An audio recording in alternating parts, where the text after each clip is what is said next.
Friends, आज मैं आपको एचवीएसी के बारे में बताऊंगा। ये चारों साइकिल के बारे में एक एक करके बताऊंगा।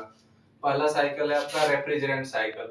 रेफ्रिजरेंट साइकिल में फ्रेंड्स क्या होता है, आपका मोटर होती है, ठीक है, मोटर होती है। मोटर के साथ कपलिंग के साथ जुड़ा रहता है कंप्रेसर।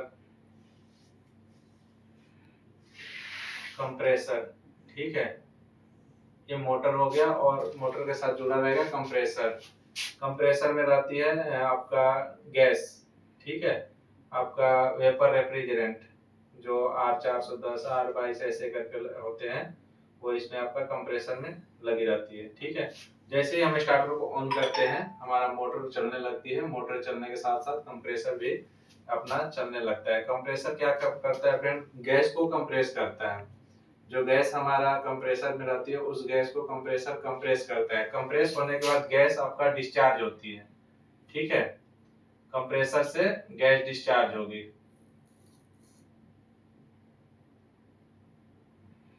कंप्रेसर से गैस डिस्चार्ज होगी। डिस्चार्ज होने के बाद गैस का टेम्परेचर और प्रेशर दोनों हाई हो जाएगा।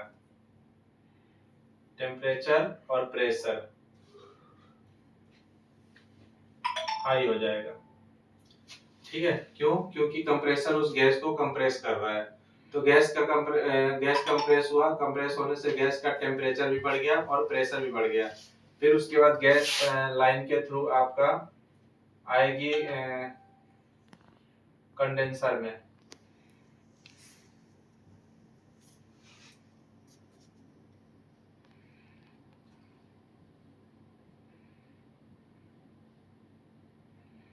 कंडेंसर में, ठीक है।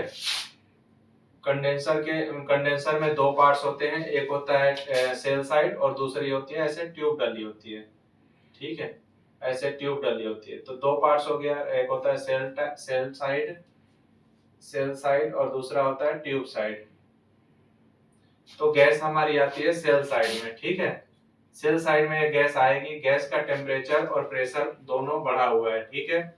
जब ये यहाँ पे आएगी गैस, तो गैस हमारा जब इसमें आपका चलेगा, ये हमारा लाइन कूलिंग टावर से जुड़ जाती है फ्रेंड, ठीक है।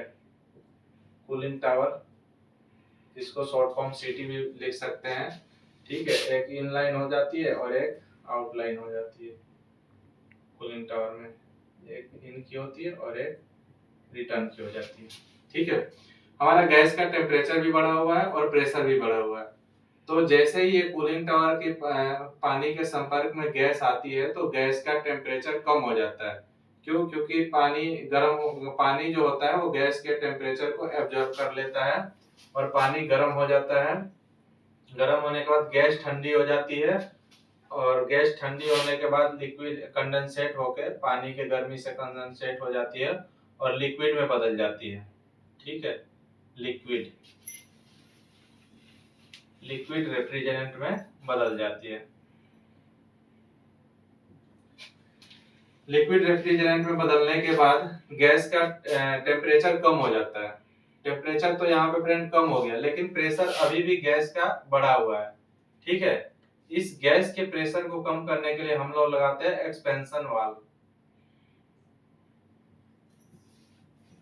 एक्सपेंशन वाल्व, एक्सपेंशन वाल्व क्या करता है, आपका जो लिक्विड रेफ्रिजरेंट है उसका टेम्परेचर तो ऊपर ही कम हो गया है कंडेंसर में, लेकिन प्रेशर बढ़ा हुआ है। उस प्रेशर को कम करने के लिए हम लोग एक्सपेंशन वाल्व का यूज करते हैं। जैसे ही लिक्विड रेफ्रिजरेंट इस एक्सपेंशन वाल्व से गुजरती है तो उसका प्रेशर कम हो जाता है। प्रेशर कम हो गया और टेम्परेचर भी कम हो गया। टेम्परेचर और प्रेशर दोनों कम होने के बाद ये हमारी लाइन आती है आपका इवापोरेटर में।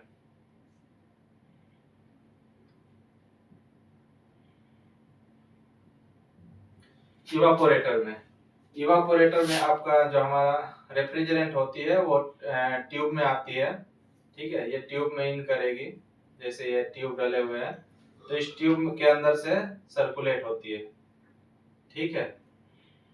और इसका और यहाँ पे आपका चिल्ड वाटर पंप जुड़ जाएंगे। चिल्ड वाटर पंप, ठीक है, सक्शन एक हो जाएगा, एक डिस्चार्ज हो जाएगा और ऊपर हमारा HU में जाके HU की कॉइल से रिटर्न हो जाएगी ये HU। HU का फुल फॉर्म होता है फ्रेंड एयर हैंडलिंग यूनिट, ठीक है, एयर हैंडलिंग यूनिट। जैसे ये गैस ट्यूब में आएगी, ट्यूब में आने के बाद गैस ट्यूब में आने के बाद इसके अंदर जो पानी रहेगा, जो हमारा इसमें पानी रहेगा इस लाइन में, सेल में हमारा पानी चलता है, ठीक है, सेल में हमारा वाटर रहेगा और गैस हमारी आएगी ट्यूब में। ट्यूब में गैस जैसे ही आएगी लिक्विड फॉर्म में, ये ट्यूब में गैस होकर सर्कुलेट होगी, इसके टेम्परेचर से पानी ठंडा हो जाएगा और ठंडा पानी को हम लोग आपका चिल्ड वाटर पंप के द्वारा उसको एचयू तक भेजते हैं। एचयू में कॉइल लगी होती है, वहां पे फैन एयर ब्लोअर लगे होते हैं, वो फैन के थ्रू हवा क्रॉस करती है और उसके बाद हवा ठंडी होके अंदर फ्लोरों में देते हैं हवा को, ठीक है। तो ये हो गया। फिर ये अपना यहाँ से गैस आपका इन होने के बाद फिर ये दूसरी इधर लाइन हो जाती है ये, और ये रिटर्न लाइन हमारा यहाँ से रिटर्न होके, ठीक है, यहाँ से रिटर्न होकर सीधा कंप्रेसर में इन कर जाती है।